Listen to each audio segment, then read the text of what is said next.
سب سے بڑی قدردان ذات انسان کی اور ماں کی اللہ کی ذات ہے. تو جب تربیت کے حوالے سے ہم اس راستے پہ چلیں گے تو پھر یقیناً ہماری اولادوں کو فائدہ ہوگا. اچھا، مارنے کی بات چل رہی ہے.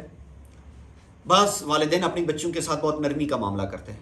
وہی محبت شفقت میں آ کے بچے کی محبت کا اتنا غلبہ ہو جاتا ہے، دین اسلام اور اس کی تعلیمات سب چیزوں کو پیچھے پھینک دیتے ہیں. میں اس موقع پہ کسی کا ذکر کروں گا کیونکہ کوئی جانتا نہیں ہے، کچھ پتہ نہیں ہے. میرے پاس ایک بہن آئی، وہ باہر کے ایک بڑے ملک میں، بڑے نامور ملک میں وہ رہی ہے. ملک کا جان بوجھ کے نام نہیں لے رہا ہوں، بڑے نامور جس کے لیے آج دنیا ترس رہی ہے. اس ملک میں رہی، ان کا پاسپورٹ، وہیں پہ تعلیم حاصل کی، وہاں کی ٹاپ کی یونیورسٹی میں ان بہن نے پڑھایا. اچھی نیک صالح والدہ، نماز روزہ، اس باہر ملک میں بھی پردے کا 100% اہتمام، شرعی پردہ کرنے والی، وہاں کی یونیورسٹی میں بہترین پڑھانے والی. لیکن بچوں کے معاملات میں جب وہ پاکستان آئی اور اس فقیر سے رابطہ کیا، کسی نے رابطہ نمبر دیا، تو پتہ چلا کہ وہ بچوں کے معاملات میں بہت پریشان ہیں. 3-4 بچے ہیں اور انہوں نے کبھی بچوں کو اونچی آواز سے ڈانٹا ہی نہیں، کبھی اونچی آواز سے نہیں ڈانٹا. بعض لوگ اس پہ فخر کرتے ہیں، یہ غلط بات ہے، انتہا درجے کی غلط بات ہے. بچے کے دل میں آپ کی محبت بھی ہونی چاہیے، آپ کا ڈر خوف بھی ہونا چاہیے. اب جب بچے بڑے ہو گئے، وہ اپنی مرضی کرنا چاہ رہے ہیں، یہ ان کو روکتی ہیں، وہ سننے ماننے کے لیے تیار نہیں. اب کیونکہ بچے، ان کو تو ڈر خوف ہے ہی نہیں، انہوں نے ڈر خوف والی کبھی کوئی چیز دیکھی نہیں. تو بعض لوگ کہتے ہیں کہ اونچی آواز سے نہیں. اونچی آواز سے کبھی کبھار وہ غلطی جب کرے، ایک دفعہ، دوسری دفعہ، تیسری دفعہ، اس کے بعد اس کو اونچی آواز سے بولنا بھی چاہیے، اس کو ڈر بھی ہونا چاہیے. ماں باپ کا ڈر بھی ضروری ہے اولاد کے لیے، اور ماں باپ کی محبت بھی ضروری ہے. ماں باپ کے فرائض میں یہ شامل ہے کہ اپنے بچے کو اپنے حصار سے بہت زیادہ باہر نہ نکلنے دیں. حصار سے مراد یہ ہے کہ ان کے ساتھ ایک اچھا تعلق ہونا چاہیے.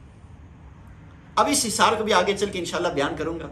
آپ ذہن میں رکھیے گا، اگر یاد میں بھول گیا تو آپ یاد کروا دیجئے گا کہ بعض تو اس حصار میں رکھتے ہیں کہ وہ اپنی پھر بیویوں سے بھی دور ہو جاتے ہیں. وہ مائیں اپنے بچوں کے اس حصار میں رکھتی ہیں کہ اللہ کی پناہ. وہ پھر انشاءاللہ اس پر الگ ٹاپک پر بات کروں گا. تو بہرحال آخری ہماری جو بات چل رہی ہے کہ اس بات کو آپ ذہن میں اچھے سے رکھیں کہ بچے کو شرارت کرنے پر 2-3 دفعہ روکنے کے بعد وہی غلطی دہرانے پر اس کو ہلکا مارنا بھی چاہیے.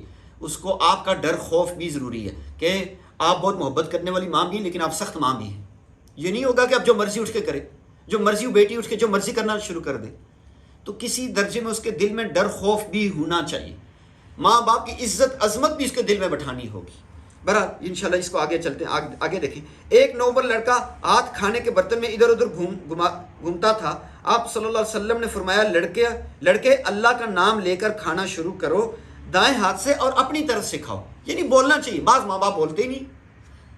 ہمارے گھر میں ایک دفعہ کوئی مہمان آئے تو وہ بچہ ان کا اٹھ کے کبھی ادھر شرارت کر رہا ہے، کبھی ادھر شرارت کر رہا ہے، کبھی یہ خراب کر رہا ہے، کبھی وہ خراب کر رہا ہے. میں بھی برداشت کرتا رہا. جب کتابوں کی باری آئی نا تو میں بھی اٹھ کے بچے کو روکا. اچھا، اس کے والدین سامنے، وہ بولے ہی نا، ماں باپ بولے ہی نا، بچے کو روکے ہی نا. بچے شرارتیں کرتے ہیں، ہمارے بچے خود شرارتیں کرتے ہیں. میں اس بات کو اچھے سے سمجھتا ہوں. لیکن جب بچہ نقصان کر رہا ہو، ماں باپ بولے نا، یہ غلط بات ہے. یعنی اس کو شفقت و محبت سمجھنا، یہ بھی نہ سمجھیے یہ تربیت کے خلاف بات ہے کہ آپ بچہ شرارت کر رہا ہے، بچہ غلط بات کر رہا ہے، آپ سامنے دیکھ رہے ہیں، آپ بول ہی نہیں رہے. تو آپ صلی اللہ علیہ وسلم کی اس حدیث مبارکہ سے، اس عمل سے یہ پتہ چلتا ہے کہ آپ علیہ السلام نے اپنی زبان مبارک سے بول کے اس بچے کو سمجھایا کہ بھئی بچہ اللہ کا نام لے کر، بسم اللہ پڑھ کر کھانا شروع کرو اور دائیں ہاتھ سے کھاؤ اور اپنی طرف سے کھاؤ. یہ سکھانا، بولنا ضروری ہے. آپ بولیں گی تب بچوں کو چیزیں آئیں گی. ہاں، ہر وقت کڑواہٹ کے ساتھ بولنا یہ اچھی بات نہیں ہے. پیار محبت سے عمومی بولیں. 2-3 دفعہ کے بعد نہیں تو پھر تھوڑا آپ نے انداز سخت کر لیا تو ٹھیک، اچھی بات ہے، تھوڑا بہت سخت کرنا چاہیے. ایک مرتبہ پیارے آقا حضور خاتم النبیین صلی اللہ علیہ وسلم کی خدمت میں مشروب لایا گیا. آپ صلی اللہ علیہ وسلم نے پینے کے بعد اپنے دائیں جانب بیٹھے 9 عمر لڑکے سے فرمایا کہ کیا آپ مجھے اس کی اجازت دیتے ہیں کہ میں بائیں جانب بیٹھنے والے بڑی عمر کے معمر حضرات کو دے دوں. یہ سمجھانے کا پیار بڑا انداز تھا. یعنی دائیں طرف دینا چاہیے، ایک طرف دائیں طرف آپ ہیں لیکن بائیں طرف بڑے عمر کے آدمی ہیں. تو دائیں طرف سے بھی شروع کیا جا سکتا ہے اور بڑے لوگوں سے بھی شروع کیا جا سکتا ہے. الایمن فالایمن الاکبر فالاکبر. ٹھیک ہے، یعنی دونوں چیزیں آپ علیہ السلام سے ثابت ہیں. تو کبھی اس طرح ہوتا ہے کہ دائیں طرف چھوٹی عمر کے بچے ہیں تو بڑوں کو اہمیت دینی چاہیے. تو اب بچے سے اجازت بھی لی آپ علیہ السلام نے کہ آپ اجازت دیں کہ میں بڑوں کو دوں، تو اس کا بھی دل جیت لیا. تو یعنی بچوں سے اس طرح کے اچھے انداز میں بات چیت کرنی چاہیے. یہ سمجھانے کا پیار بھرا انداز تھا. ان صاحب نے عرض کیا خدا کی قسم میں آپ صلی اللہ علیہ وسلم کے مبارک حصہ پر کسی کو ترجیح نہیں دے سکتا. اللہ اکبر. آگے بھی وہ دیوانہ، وہ بچہ تھا لیکن دیوانہ تھا. آپ صلی اللہ علیہ وسلم نے وہ پیالہ انہیں تھما دیا. یہ نومر صحابی حضرت عبداللہ بن عباس رضی اللہ تعالی عنہما تھے. اللہ اکبر. کیا مطلب؟ تو آپ علیہ السلام نے جو پیالے کو اپنا لعاب مبارک، اپنا ہونٹ مبارک لگا کر پیالے سے پانی پیا، تو انہوں نے کہا کہ نہیں، یہ کام میں نہیں کر سکتا ہوں، یعنی آپ کا جھوٹا میں پیوں گا. یہ بعض لوگ نا بہت آ کے علماء صلحاء اور مشائخ حضرات پیروں کے بارے میں غلط باتیں کرتے ہیں سوشل میڈیا پہ کہ یہ کیسے مرید ہیں، کہ یہ پیر صاحب کی اس چیز کو وہ لیتے ہیں، برکت سمجھتے ہیں، فلاں کرتے ہیں. اگر ہم دین پڑھیں نا، نبی پاک صلی اللہ علیہ وسلم کی یہ زندگیاں پڑھیں تو ہمیں سمجھ آئے کہ جو نیک لوگ ہوتے ہیں ان کی چیزوں کو، بچی ہوئی چیزوں کو اہمیت دی جاتی ہے. آپ علیہ السلام کی چیز کو اہمیت دی گئی، تو آپ علیہ السلام کے رستے پہ چلنے والے جو متبع سنت اولیاء اللہ لوگ ہیں، ان کے جھوٹے کو، ان کے بچے ہوئی چیز کو اہمیت دینا، اس کو پینا، اس کو سینے سے لگانا، اس سے محبت کرنا، یہ بھی نبی پاک صلی اللہ علیہ وسلم کے قرب کا ذریعہ ہے.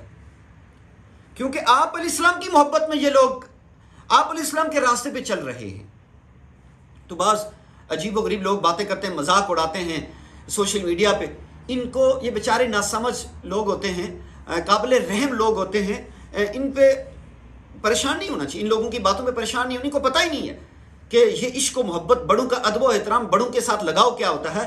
اللہم انی اسألک حبک و حب من یحبک، مطلب ہی نہیں سمجھتے. اللہ آپ سے، آپ کی محبت کا سوال کرتا ہوں، اس شخص کی محبت کا سوال کرتا ہوں جو آپ سے محبت کرتا ہے.